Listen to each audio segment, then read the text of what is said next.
Hey everyone, welcome to the channel.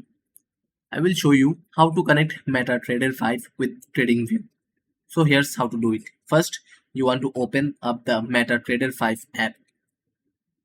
Then from the home screen, we want to select settings in the bottom right corner. Then click new account here. Now from here, it's going to show us a list of all the brokers.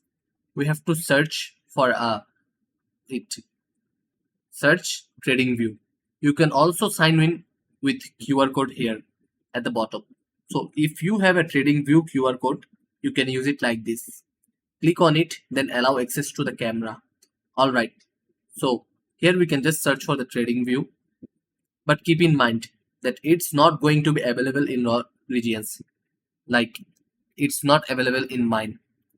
If it's available, it will appear here. So in my region, it's not available. Here I have just searched for TradingView and it doesn't show up. But if you have a QR code in TradingView, you can scan it and log in that way.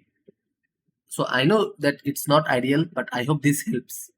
Leave a like and sub, and I will see you next time.